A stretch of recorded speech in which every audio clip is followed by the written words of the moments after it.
Hello à tous, bienvenue dans cette vidéo. Qu'est-ce que je suis heureux de vous retrouver. Je vous avais promis qu'on allait redémarrer les interviews et je me trouve avec quelqu'un qui m'inspire énormément, Virginie. Salut Virginie, Salut André, bonjour à tous. comment tu vas? Ça va. Avec les Ouais, énergies de l'été, ça va. Ça me va bien. Et toi, comment ça va? ça va, super. C'est marrant parce que on discutait un petit peu tous les deux avant de lancer cet enregistrement, les amis. Moi, j'ai envie de vous parler de Virginie parce que bah, déjà, c'est quelqu'un de formidable que vous gagnez à connaître, vraiment. Virginie, moi, j'avais fait ta connaissance au Costa Rica. Toi, tu faisais pas forcément connaissance avec moi, mais moi, je faisais connaissance avec toi, avec Violette, avec votre livre. C'était comment encore Suis ton âme, elle connaît le chemin, c'est ça? Mhm. J'ai tellement adoré ce bouquin. Je l'ai lu, je l'ai dévoré. Il m'a fait vraiment prendre conscience de certaines choses, notamment sur la notion de scénario de notre âme, même si on a ce libre arbitre, etc. Mais comme avec tous ces témoignages hein, que vous aviez récoltés avec Violette, et à la fin du livre, même pendant, c'était vraiment limpide. Je voulais absolument vous interviewer, vous rencontrer, tellement vous m'avez touché en plein cœur. Et on a fait cette interview quand j'étais au Costa Rica, toi et Violette. Et si vous voulez la retrouver, les amis, je vous mets le lien du premier livre de Virginie et Violette, Suis ton âme, elle connaît le chemin. Et aujourd'hui, ben, on a ce petit rendez-vous, Virginie, parce que vous avez sorti un deuxième, mais peut-être avant de parler du deuxième, juste situer qui tu es, Virginie. Donc, tu es médium. Je peux te définir comme ça? C'est OK pour toi? Mhm. Ouais, Ouais. c'est OK. Tu me dis si les mots que j'utilise correspondent à la façon dont tu te perçois. Mais moi, de ce que je perçois de toi, Virginie, il y a une immense bonté d'âme à l'intérieur. C'est vraiment, vraiment énorme. On a l'occasion de collaborer ensemble bah, récemment, au 20 mai, la journée qu'on a organisée. Un peu plus tard, le 18 novembre, à Liège. Et il y a une vraie enseignante en toi. Il y a cette bonté d'âme qui, tu sais, parfois, dans la spiritualité, on voit des gens qui disent, oui, il faut donner de l'amour, tout est amour et il faut donner de l'amour. Mais quand tout va bien, c'est facile de donner de l'amour, en fait. Mais quand on est challengé personnellement par rapport à des choses qui viennent nous chercher, à ce moment-là, c'est pas aussi évident que ce qu'on le croit. Et ce que j'ai pu observer de toi, c'est que même à cet endroit-là, tu arrives à toucher à ça. Et ça, c'est plutôt rare et c'est vraiment une immense qualité. Alors, tu as des grandes compétences au niveau de la médiumnité. Donc, tu travailles en binôme avec Violette, qui est médium aussi. Ça a été vraiment une rencontre d'âmes, toutes les deux sœurs d'âmes qui se rencontrent. Il y a vraiment un feu d'artifice. Puis, de cette amitié, il y a finalement une collaboration qui va se créer. Vous travaillez ensemble. Vous avez écrit ce nouveau livre à nouveau ensemble. Ce qui explique aujourd'hui que Violette n'est pas là, c'est qu'elle a eu des problèmes de santé qui l'ont amenée à être hospitalisée pendant plusieurs semaines. Elle est aujourd'hui, au moment où on tourne cette vidéo, en train de se rétablir. Et donc, tu portes un peu le chapeau pour vous deux aujourd'hui dans cette interview. Est-ce que ça va si je dis ça de toi, Mais Virginie? ça me va bien, merci, merci. Oui, en effet, tu as raison. J'ai traversé une période de vulnérabilité très profonde, en fait. C'est depuis le printemps, quand Violette a eu son problème de santé très, très grave, où sa vie était en péril. Et vraiment, ça a transpercé mon moi, Virginie, mon humain, parce que c'est ma sœur, Violette.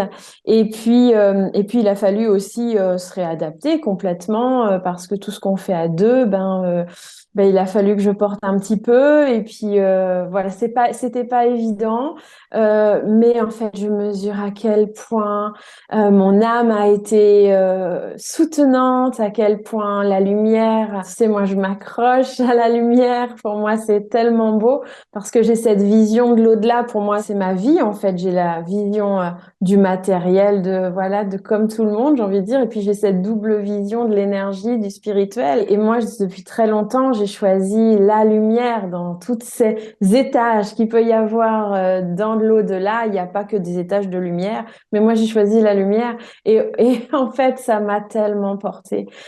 Ça m'a vraiment permis de surmonter cette épreuve et de trouver des forces en moi que je n'imaginais pas. Donc oui, en effet, j'ai traversé une période de Ouh, je m'en remets à peine en fait. Ça y est, je sens que là, le mois de juillet, c'est OK pour moi et c'est bon. Je me restabilise, mais wow, c'était chaud, chaud, chaud. Mais ça me permet aussi en tant que thérapeute de bien accompagner les personnes parce que bah, je sais aussi ce que c'est que de se sentir terriblement déstabilisé, meurtri, perdu parfois. On a évidemment On une vit tout immense simple. pensée pour Violette, Ouais. Ouais. évidemment. Vous avez sorti cette pépite, vraiment, rencontrer votre guide spirituel.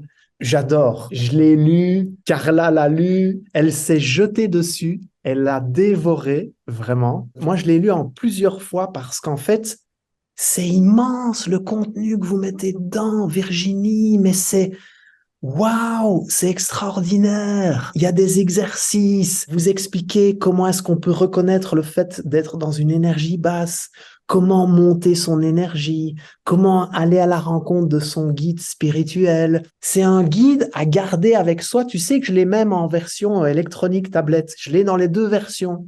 Comme ça, je sais que si je peux pas le prendre physiquement avec moi, je l'ai sur ma tablette. C'est OK si on utilise le terme monde invisible, le monde visible, ce qu'on voit, la réalité de tous les jours, puis il y a le monde invisible qui nous entoure et qui est aussi là pour nous soutenir sur le chemin qu'on traverse en tant qu'humain. Et donc, le monde invisible vous passe des commandes comme ça à toi et Violette. Donc, ça a été le cas, hein, poursuis ton âme, elle connaît le chemin. Ouais. Ils ont Ouais. passé une commande et là, ils ont passé une deuxième commande. Yes. Oui, Wow. oui, nous, on travaille vraiment en collaboration avec les êtres de lumière, comme on les entend, on les perçoit parfaitement bien. Eh bien, enfin, moi, personnellement, puis avec Violette, on s'est rendu compte que quand c'était notre humain qui voulait quelque chose, la réussite, elle était bon, plutôt médiocre.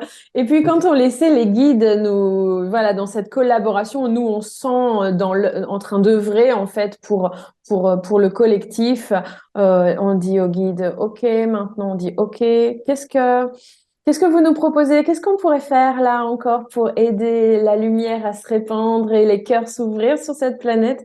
Et du coup, ils nous ont dit, oh, ça serait bien quand même maintenant que l'on puis ça peut-être avoir un ouvrage sur le guide spirituel. Et nous, on a dit, mais oui, c'est vrai, parce que le guide spirituel, il est omniprésent. C'est notre compagnon chaque instant, en fait. Il est là avant que l'on s'incarne. Il est avec notre âme comme un frère, un conseiller, un coach pour préparer cette future vie que l'on va avoir sur Terre. Et puis tous les itinéraires bis qu'on pourrait peut-être prendre parce qu'on a notre libre arbitre et c'est magnifique sur cette Terre. Il est là dans la descente, dans la matière, parce que là, c'est une épreuve pour l'âme. Descendre dans un corps de bébé, dans le ventre d'une maman, c'est très particulier. Donc, il est là et on a reçu du coup des détails sur la connivence qu'il y a entre notre âme et notre guide qui est juste magnifique. Par exemple, il nous explique, il nous dit, ah, mais quand l'âme, elle descend, elle peut se sentir tellement à l'étroit dans un corps physique, dans le corps du bébé. On la prend, on la berce doucement et on la rassure et on lui parle et on lui dit t'as fait le bon choix, accroche-toi.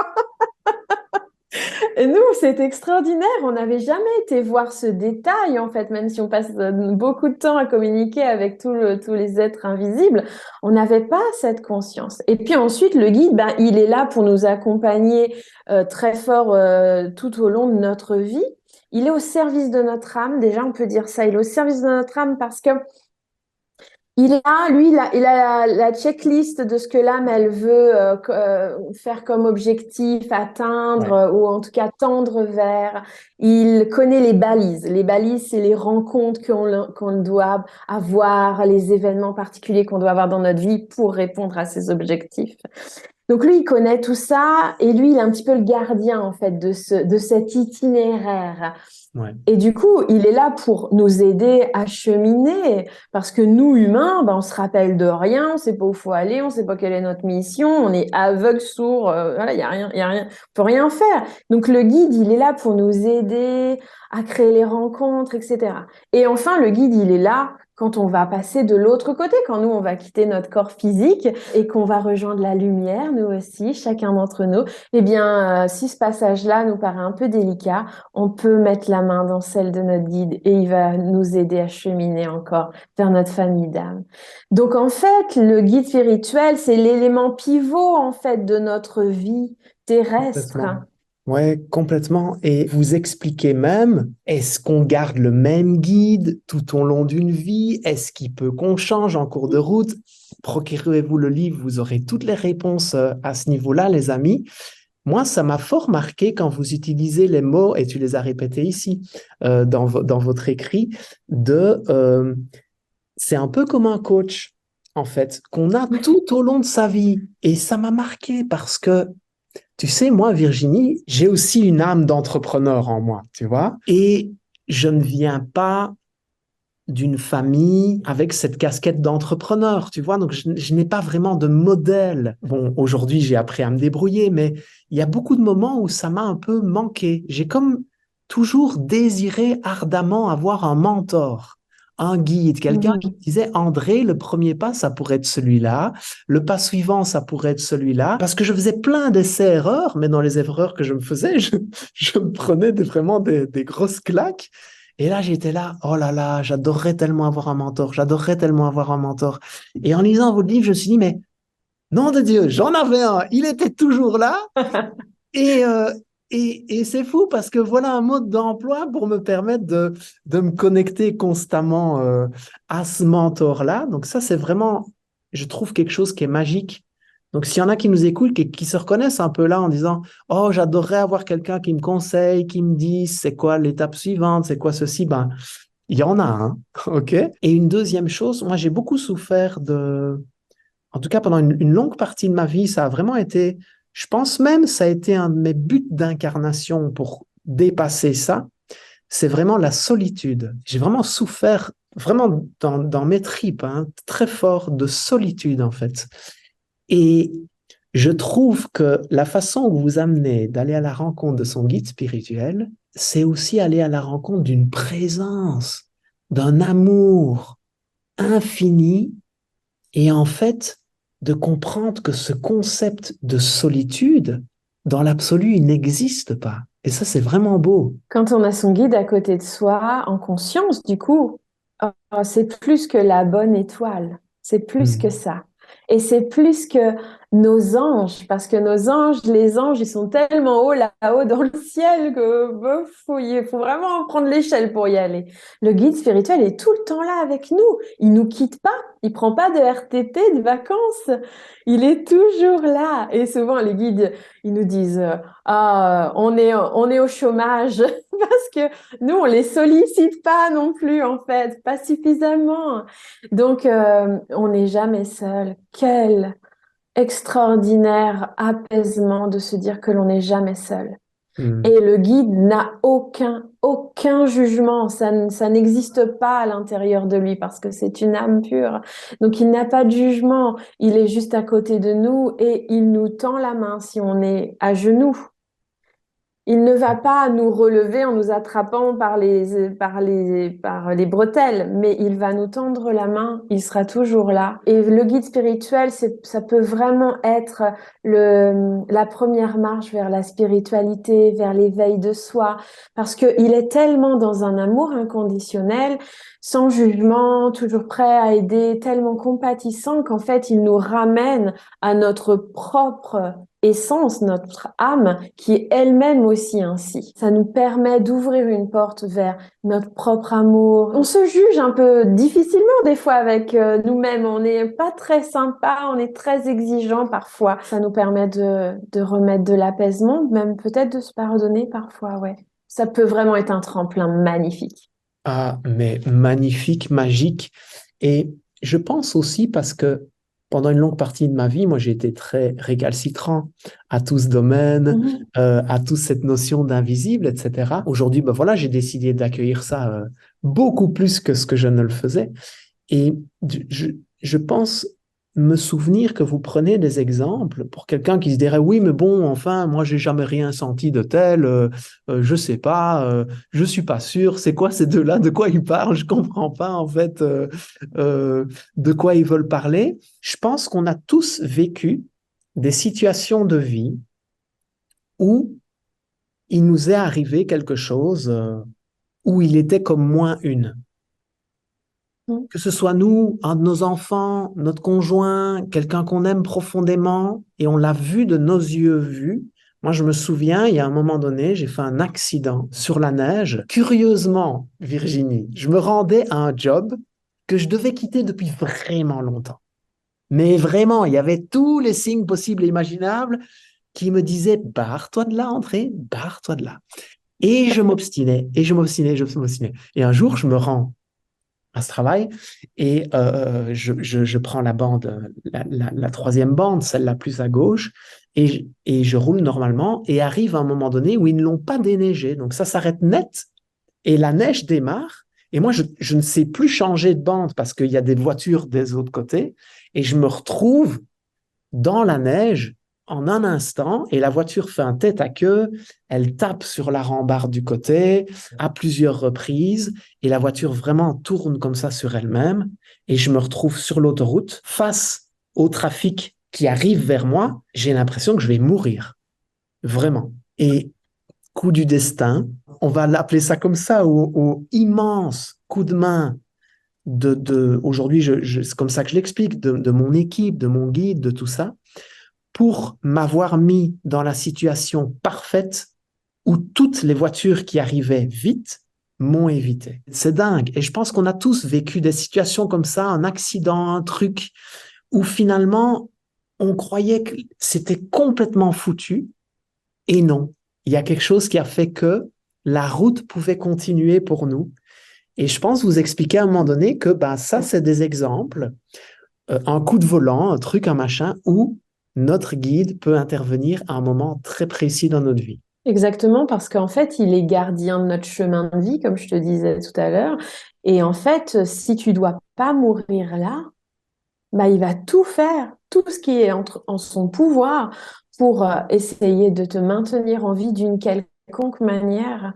Et Wow. ça, dans les accidents, on sent bien qu'on est face là à quelque chose. C'est là, dans ta tête, tu te dis, ah, ça y est, c'est fini, c'est foutu. C'est pour ça que c'est hyper flagrant et marquant parce que tu sens bien que là, tu es face à quelque chose d'irrémédiable. Et là, il y a un coup de magie, quoi. Il y a le truc improbable, il y a et là, c'est vraiment les accidents, c'est vraiment, tu peux interviewer plein de gens, tout le monde te raconte un truc comme ça. Ouais. Moi, j'ai vécu ça aussi. J'ai failli m'emplafonner un poids lourd aussi dans un virage. Mon volant a tourné tout seul. Wow. Et ma voiture est allée se garer sur un parking improvisé sur le bas-côté. J'étais tétanisée, je tremblais de partout et mon volant, je l'ai vu tourner tout seul à travers mes mains qui ne pouvaient plus bouger. Des choses comme ça, il y en a à l'appel. Si ça doit pas t'arriver, ça t'arrive pas. C'est parce que ton guide spirituel, il veille à ça. Et Ouais. quand on a travaillé sur cette partie du livre, ils nous ont dit, mais vous pouvez pas imaginer le nombre de fois on vous rattrape par la culotte. Vous vous mettez en danger des fois de façon avec beaucoup d'inconscience en fait. Ouais. Ils disent mais on vous rattrape, vous pouvez pas imaginer. Et ils disaient des fois vous cassez juste une jambe, mais ils disent mais en fait vous auriez pu y laisser votre vie. Ils disaient vous Ouais. râlez encore. Oui, ils sont vraiment là, ils sont vraiment nos gardiens parfois. Mais pour des rencontres, on a tous rencontré quelqu'un dans notre vie, ça fait waouh et on l'a rencontré à ça. Hmm. Et juste, ben, pourquoi c'est fait? C'est la Ouais. magie, ça, c'est eux qui font. Ah, ça doit être super intéressant d'être guide spirituel, j'adorerais. Et tu sais quoi? C'est marrant que tu me dis ça, Virginie. Quand j'ai lu ton livre, votre livre, je me suis dit la même chose. Parce que vous expliquez en fait qu'un guide spirituel, c'est une âme qui s'est déjà incarnée de nombreuses fois en tant qu'être humain. Elle connaît toutes les facettes que peut traverser un être humain. Elle a été elle-même formée à devenir... Elle va à l'école spirituelle. des guides, ouais. Elle va, oui, oui, c'est ça. Elle a été en Ouais. stage, entre guillemets, machin. Et je me disais, oh, j'adorerais faire ça. Eh bien, figure-toi que j'ai accompagné deux personnes, et c'est marrant parce qu'elles avaient tous les deux une similarité dans leur vécu. Ces deux personnes viennent me voir en me disant, oh, j'ai eu beaucoup de deuil dans des proches, tout autour de moi, des gens que j'affectionnais particulièrement. Ok, alors leur dit, ok, on va aller voir leurs âmes pour que vous puissiez leur dire au revoir et puis aussi pour voir pourquoi ça vous a tant touché. Et en fait, de façon assez incroyable, ça m'est arrivé que deux fois, hein, comme quoi c'est pas commun, mais en fait, elles étaient comme guides, mais pas guides spirituels, mais comme guides d'un tout petit groupe d'êtres qui s'incarnent depuis pas très longtemps sur Terre alors que elles avaient moult vies, elles étaient très aguerries, très à l'aise avec la vie.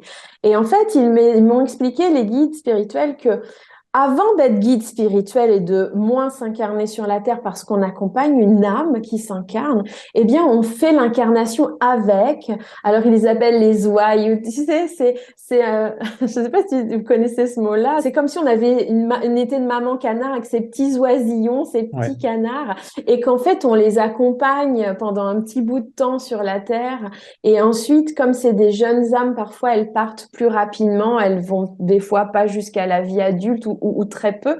Et du coup, elles partent. Et du coup, le guide, bah, qui avait lui comme mission d'accompagner ces petits canards, bah, en fait, bah, ils sont partis. Alors souvent, ils se sentent un peu seuls parce qu'ils se disent, bah mince, on n'a plus rien à faire.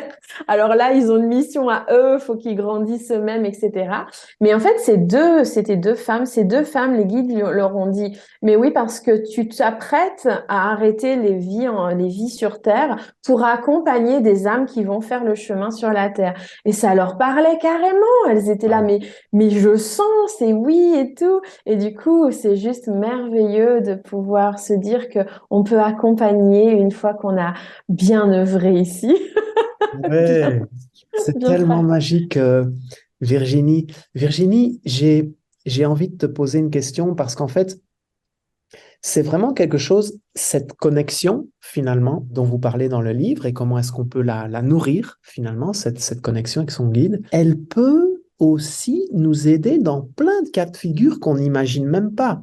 Je te prends un exemple. Après notre rendez-vous ici, je m'apprête à aller visiter des maisons, quatre pour être précis. Et c'est vrai que pour moi, c'est vraiment un pas, c'est vraiment un engagement.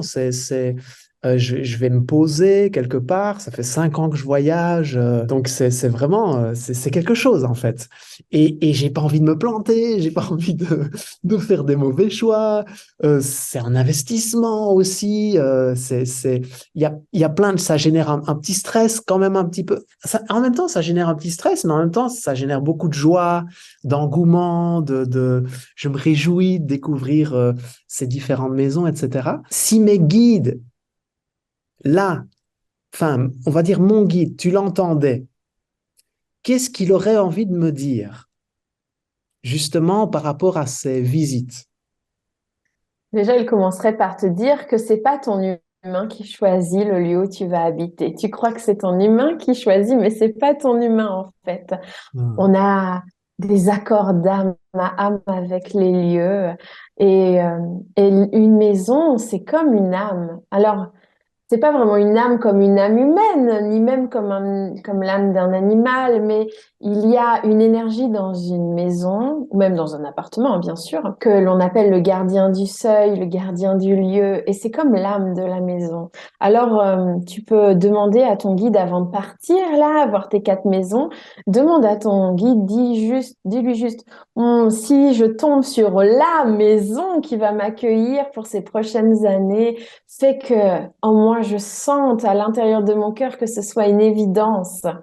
Mm. Et dis-lui, reste à côté de moi pour m'aider à ce que je sois bien connectée et que je sois pas, celle-là, pas assez de mètres carrés, celle-là, pas assez lumineuse. Non, parce que ces critères-là ne rentrent pas en ligne de compte. En fait, on a aussi, comme on a des contrats avec les compagnons de route, les compagnons de vie avec qui on va avancer, eh Ouais. bien, on a aussi ce contrat-là avec le lieu. Donc, le lieu, tu l'as déjà choisi avec ton âme. Donc, ça va te connecter avec toi, avec ton âme, parce que tu vas la reconnaître, en fait. Et c'est déjà choisi, c'est déjà fait. Je me posais une question. Tu sais, c'est un chemin, aller à la rencontre de sa spiritualité, de cette dimension plus invisible, qui ouvre plein de choses, plein de portes. Vraiment, c'est très beau. J'aimerais bien savoir ce que tu en penses, parce que je trouve aussi que c'est un chemin qui demande aussi d'avoir un certain équilibre. Je m'explique. Quand on s'ouvre à tout ça, c'est clair qu'on a des réponses d'une évidence, d'une rapidité qui nous empêche de nous prendre la tête pendant des mois comme on le faisait avant sur certaines choses. D'accord? Vraiment, c'est un plus indéniable. Et je me rends compte aussi que ça peut nous emmener, c'est une possibilité, sur un chemin beaucoup plus délicat, qui est celui de constamment mentaliser tous les signes qui pourraient avoir lieu dans notre quotidien. Tu vois ce que je veux dire, Virginie? Je me rends compte aussi que euh, avant, j'avais j'avais cette sorte de spontanéité intuitive, de me laisser porter par ce qui me parlait sans forcément conscientiser, etc. Alors c'est clair que je me suis pris des portes en pleine figure, mais elles m'ont aussi fait grandir, tu vois. Et aujourd'hui, je me surprends parfois à un peu trop mentaliser les choses. Parce que j'imagine que ce sont des signes, je vais dans ma tête pour essayer de les interpréter. Comment est-ce qu'on peut trouver plus d'équilibre par rapport à ça? Je ne sais pas si ma question est Non, non, précise. très bien, très Ouais. clair, très clair. Ouais, ouais, pas de problème. En fait, tout n'est pas signe, déjà. Et c'est du coup, Mm. la question d'après, c'est ah bon, ben, qu'est-ce qui est signe et qu'est-ce qui ne l'est pas? Ouais. Justement, c'est pour ça que je le disais en début d'interview que la connexion au guide, c'est une porte magnifique pour aller se retrouver soi. Mais pas Mm. soi dans la tête, ça on sait faire. C'est soi dans l'âme, j'ai presque plutôt envie de te dire dans le cœur. Comment on sait que c'est un signe? Pourquoi toi tu vas tomber sur une plume, ça va te faire tic, et moi je vais voir une plume, ça va rien me faire. Mais parce qu'en fait, ça doit vous faire waouh à l'intérieur de moi. Ça a du sens en fait. Le signe, il doit Mm. avoir du sens, c'est-à-dire que ça doit toucher là. Ça Oui, il y doit a comme un pas. wow qui se fait à l'intérieur dans le Ouais, corps, c'est c'est ça? ça. Mm. Oui, c'est ça. Mais pour ça, il faut être connecté à son corps. C'est pour ça que dans le livre, tu dis, oh, il y a plein d'exercices. Mais oui, parce que vraiment, la première marche, c'est de se connecter à soi, c'est d'être dans l'instant présent, c'est de se connecter à soi, c'est d'avoir une conscience du corps. Si t'es pas connecté à ton corps, tu peux pas entendre les waouh à l'intérieur.